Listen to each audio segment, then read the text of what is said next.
Let's talk about another election. South Africa's 2024 elections is proving to be a watershed moment for the nation. The ruling party, the African National Congress, which has enjoyed a 30-year dominance of South African politics, is all set to lose its absolute parliamentary majority.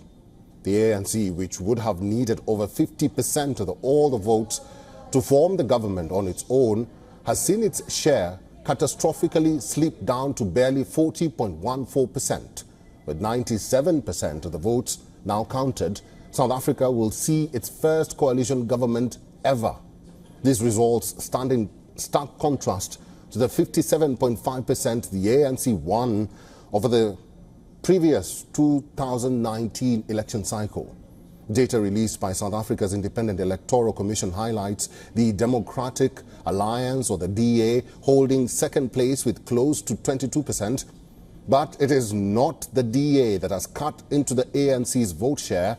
Former President Jacob Zuma's nascent party, the Umkhonto weSizwe, that is Umkhonto weSizwe, or the MK, has got 14.8% of the voter share. This is a surprising score for a party founded just months ago. Meanwhile, the Economic Freedom Fighters, or the EFF, is currently in fourth place with 9.4% of the voter share. This marks a historic turning point for South Africa, as the ANC has enjoyed an absolute majority since 1994, when liberation leader Nelson Mandela led the nation out of a white minority apartheid regime and into a fledgling democracy. It is now all but certain that the ANC will now have to seek out a coalition partner to form a government and secure the presidency. Now, responding to the ANC's disappointing performance, Nelson Mandela's grandson has called upon the party to assess why the South Africans are losing faith in the party that aided in the nation's freedom. The numbers weren't that great, but there's The reality is that when you move right on the outskirts of Cape Town into areas like Langa, Khayelitsha, Crossroads, you will really see that it is only the upper middle class and the rich that are benefiting from the services that the DA provides in the Western Cape. The poorest of the poor are still living without any access to clean drinkable water, without any proper sewer systems in place. They are living in shanty towns and in shacks. Politicians and pundits are now turning their attention to the prospects of an ANC-led coalition. Parties have begun the process of setting terms for coalition talks. Let's now head to Johannesburg. Our correspondent Calden Ongmu is there, standing by live. Good to see you, Calden Ongmu. We've been talking about 97% of the polling stations have declared their results. We are still waiting to hear the final declaration. We've seen and we've been talking about a coalition. What are South Africans saying about these elections? Eric, South Africans are waking up to the new dawn. ANC has gotten a massive blow. And it's not like they had not expected. Every political party, including the ANC, knew this election that they're not going to get majority. They were expecting around about 10% loss in voter support, but a massive 17 to 18% that has never happened. ANC, you can see the scoreboard, as you mentioned, 97.46% of votes have already been counted, and ANC has lost majority, not just nationally, but they've lost majority in also 4 very important provinces. Now, South Africans are happy. They want to change. They got change. Now, going forward, what is going to happen to the country? They're going to see for the first time a coalition government. But yesterday, speaking to some of the political parties here, in front of the media, they deny that they haven't started talks, but we are hearing that they have actually actually start meeting up.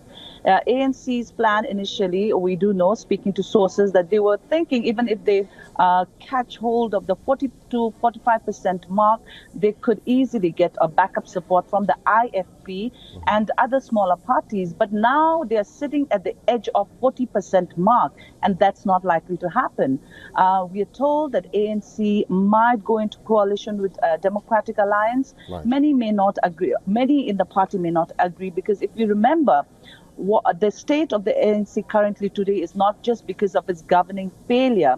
It's also because of the factionalism, the fights within the ANC, the greed for positions in the ANC itself.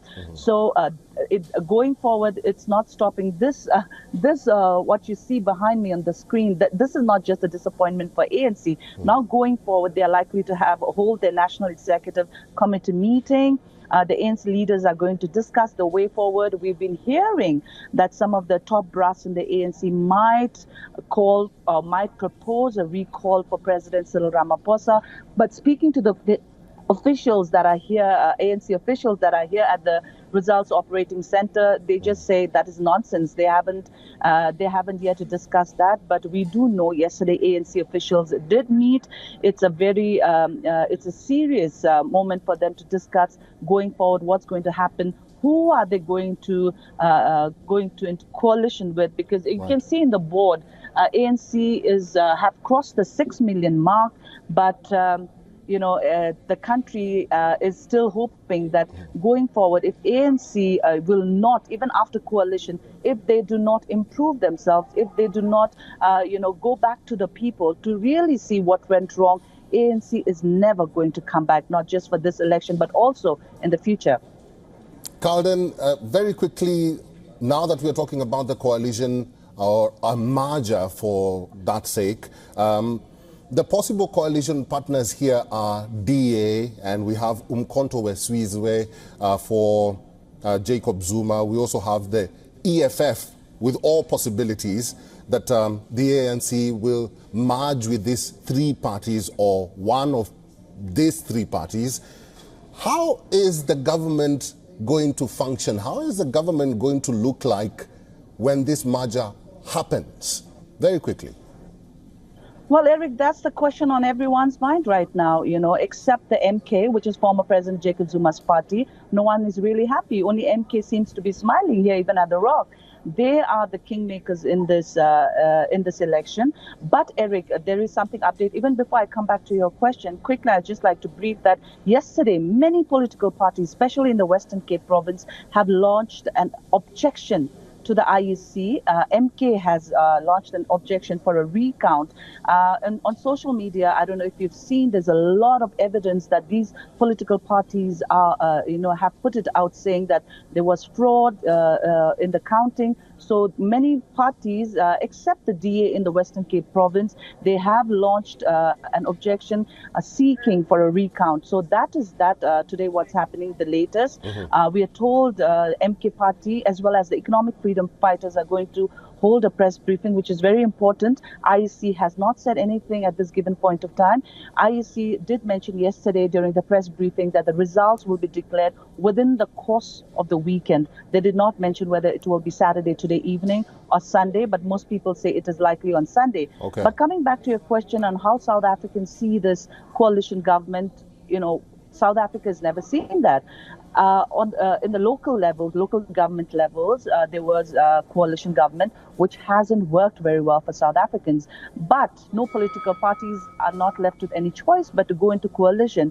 Now, the question is serious on policy. ANC, and if you look at DA policy, there's a vast difference. So if ANC goes into a coalition with DA, how will they cope with these policies? Okay. And going forward, if it's not DA, if it's other smaller parties, how will ANC convince the smaller parties for into merging with them? So these are some of the questions that we still need answers for, Eric. All right, we'll just have to wait and see how this pans out, and we'll wait for the Election Commission to announce and declare the final results. That is Calden Ongmu reporting live from Johannesburg. Thank you very much, Calden Ongmu.